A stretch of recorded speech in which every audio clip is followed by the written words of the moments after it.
Breaking news. BRS మాజీ మంత్రి, BRS నాయకులు ఎర్రవెల్లి దయాకర్ రావు కాంగ్రెస్ పార్టీలోకి చేరనున్నట్లు వార్తలు ఒక్కసారిగా గుప్పుమంటా ఉన్నాయి. ముఖ్యంగా ఆయన కాంగ్రెస్ పార్టీలోకి చేరడానికి గల కారణం బీఆర్ఎస్ పార్టీలో ఆయనకు పెద్దగా ప్రాధాన్యత లేదు అనేది ఒక కారణమైతే, అసలు బీఆర్ఎస్ పార్టీకే ఇప్పుడు తెలంగాణ రాష్ట్రంలో మనగడగా లేదు అని చెప్పేసి మరికొంతమంది చెబుతున్నట్లుగా తెలుస్తూ ఉన్నది. ఏది ఏమైనప్పటికీ ఎర్రవెల్లి దయాకర్ రావు చాలా కాలంగా ఇటు బీఆర్ఎస్ పార్టీలో కొనసాగుతూ ఉన్నారు. టీడీపీ పార్టీ నుంచి బీఆర్ఎస్ పార్టీలోకి వచ్చిన తర్వాత ఆయనకు పార్టీలో ప్రాధాన్యత పెరిగింది. రాగానే మంత్రి పదవి దక్కింది. ఆ తర్వాత వరుసగా 2 పర్యాయాలు అదే పార్టీలో మంత్రి పదవి చేశారు. కానీ ఇప్పుడు ఇక బీఆర్ఎస్ పార్టీ కాస్త సంక్షోభంలో ఉన్న సమయంలో కాంగ్రెస్ వైపు చూస్తున్నట్లుగా కొంతమంది అయితే అభిప్రాయపడుతూ ఉన్నారు.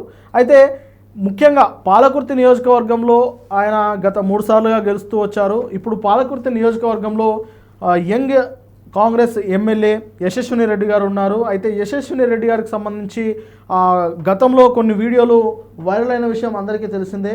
అయితే తన చిన్న వయసులోనే ఎమ్మెల్యేగా తను గెలవడం, ఆ తర్వాత కొంత ప్రజలను ఎలా ఆకర్షించాలి, ప్రజలతో ఎలా మాట్లాడాలి, ప్రజల్లో ఎలా తన పార్టీ అలాగే ప్రభుత్వం యొక్క విధి విధానాలను తీసుకెళ్లాలి అనే దానిపైన కాస్త యశస్విని రెడ్డి గారు తర్జన భర్జన పడుతున్నట్లుగా తెలుస్తూ ఉన్నది. అంతేకాకుండా తన అత్తగారైన ఝాన్సీ రెడ్డి గారికి సంబంధించి వారి మధ్యలో కూడా కాస్త కొన్ని పొరపచ్చాలు ఏర్పడతా ఉన్నాయని, వారి మధ్య కూడా కాస్త గందరగోళ పరిస్థితి ఉంది అని చెప్పేసి వార్తలు చూసాము.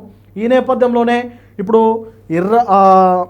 పాలకుర్తి నియోజకవర్గానికి ఎర్రవెల్లి దయాకర్ రావు లాంటి ఒక నాయకత్వం ఉంటే కనుక కాంగ్రెస్ పార్టీ ఆ నియోజకవర్గంలో మరింత బలపడుతుందని అధిష్టానం భావించినట్టుగా కూడా కొన్ని వార్తలు వస్తూ ఉన్నాయి. ఈ మేరకు ఆయనతో కొన్ని సంప్రదింపులు కూడా జరిపినట్లు వార్తలు అయితే వచ్చాయి. అయితే ఇప్పటి వరకు ఆ వార్తలపైన, ఆయన పార్టీ మారుతున్నట్లు వస్తున్న కథనాలపైన ఎర్రవెల్లి దయాకర్ రావు అయితే ఇక్కడ స్పందించలేదు. దీంతో చాలా వరకు అనుమానాలు బలపడతా ఉన్నాయి. ఆయన ఖచ్చితంగా పార్టీ మారే అవకాశం ఉండొచ్చు. మేబీ పార్టీలో, రాజకీయ పార్టీలో ఏదైనా ఎప్పుడైనా జరగచ్చు అనే ఒక నానుడు ఉన్నది కాబట్టి మరి ఆయన రాజకీయ ప్రయోజనాల కోసము ఏదైనా స్టెప్ తీసుకునే అవకాశం ఉండొచ్చు అని చెప్పేసి అంతా భావిస్తూ ఉన్నారు.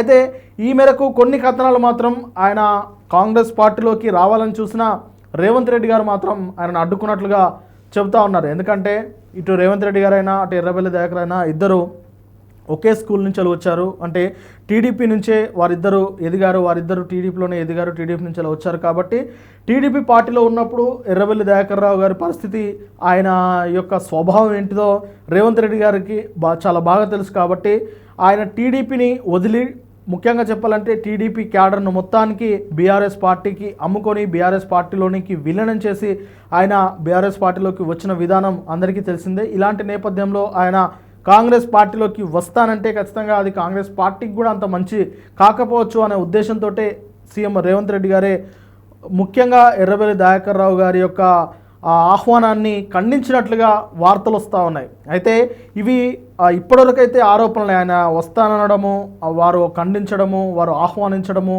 వారి మధ్యలో మంతనాలు జరపడం అనేది ఇవన్నీ అయితే ఆరోపణలు అయినప్పటికీ ఈ వార్తలపైన అటు ఝాన్సీ రెడ్డి గారు కానీ, లేదంటే కాంగ్రెస్ పీసీసీ వర్గం కానీ, అలాగే అంటే ఆరోపణలు ఎదుర్కొంటున్న ఎర్రవెల్లి దయాకర్ రావు సైతం స్పందించకపోవడంతో ఈ అనుమానాలు బలపడుతూ ఉన్నాయి. చూడాలి మరి నిజంగానే ఎర్రవెల్లి దయాకర్ రావు కాంగ్రెస్ పార్టీలోకి వెళ్తారా, లేదంటే బీఆర్ఎస్ పార్టీ ఆయనకు 2 సార్లు మంత్రి పదవి ఇచ్చింది, ఆయనకు బీఆర్ఎస్ పార్టీలో మంచి క్యాడర్ ఉన్నది.